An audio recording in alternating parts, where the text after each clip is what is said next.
Well, hello there and welcome back to SIBOS TV. I'm Daisy McAndrew, and as they say, now for something completely different. We're going to be talking about platform thinking, and to tell me and you all about it, I'm delighted to have been joined by Sangeet Paul Choudary and your own company is Platform Thinking Labs. Welcome to the program. Thank you, Daisy.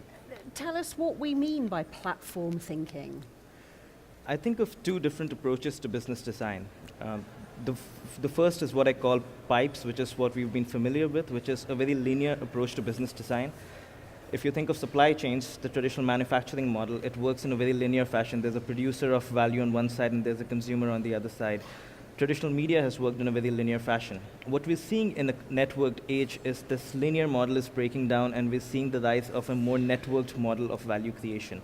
And that's what I call a platform. What a platform does is, instead of creating the value, it acts as an infrastructure and governs the conditions that allow others external to the company to come in and create value, and others external to the company to come in and consume value.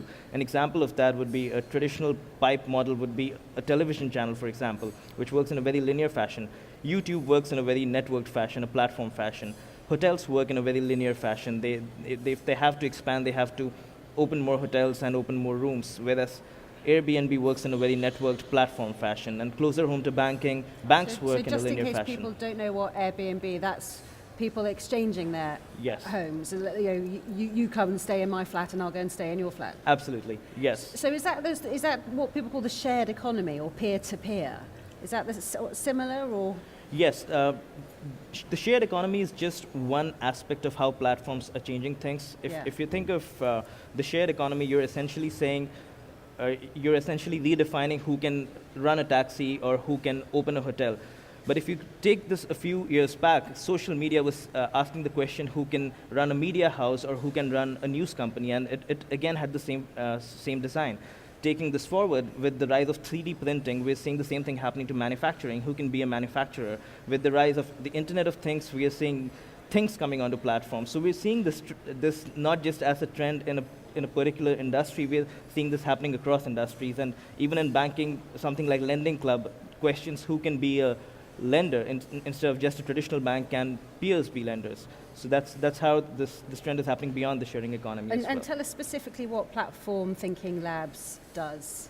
Specifically, Platform Thinking Labs is a research and executive advisory firm that works on understanding how these shifts are happening and how these can be applied to different industries, and leveraging insights from Industry X, it applies the same economic principles to Industry Y, and that's where the scale of thinking comes across industries. And I know you had a session here at SIBOS yesterday. How did that go? What was the reaction to what you were saying?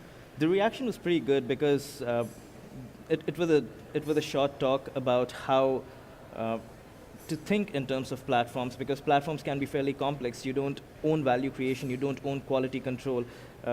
There are new designs in which you create value and you control value, and essentially the core of my session was to lay out the three elements of a platform.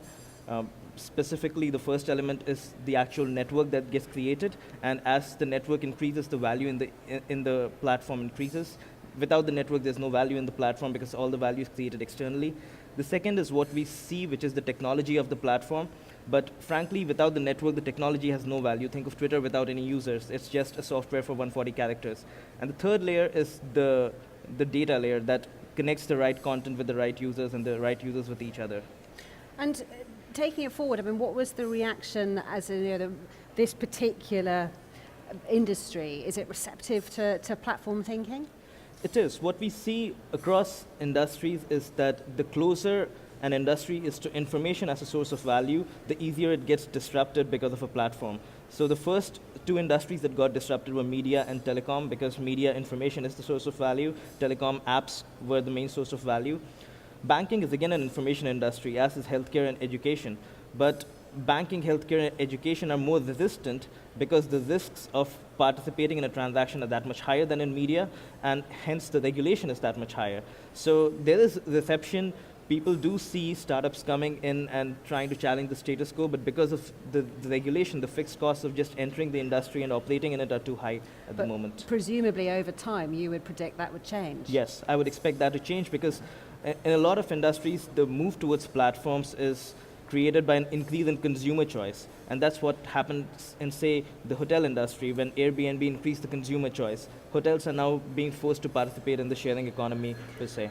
It's sort of either join in or get left behind. Absolutely. Sort of mentality. And who do you think it would be typically that would get left behind? What type of company, what type of mentality would you think?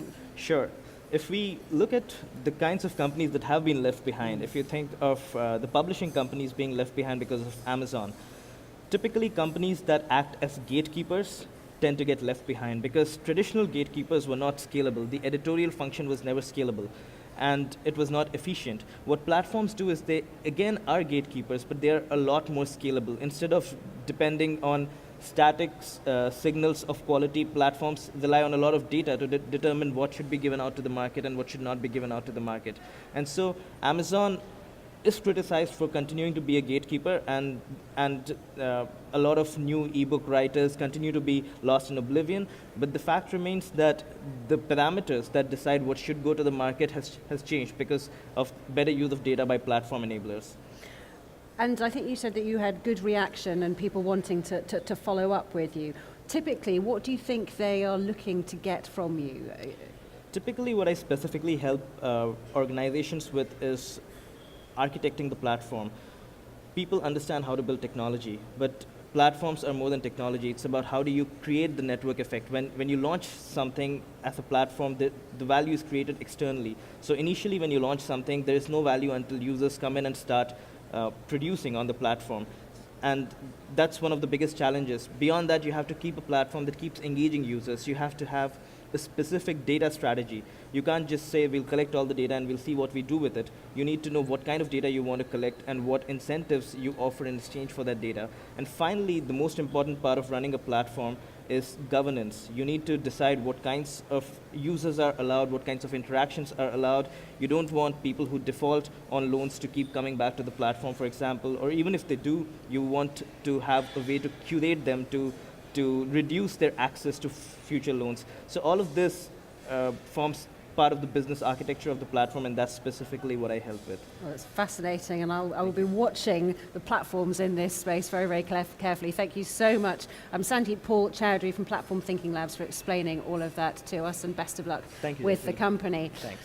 That's it from SIBOS TV just for the moment. We'll be back a little bit later this morning with plenty more. Do stay tuned then. I'm Daisy McAndrew. Bye-bye.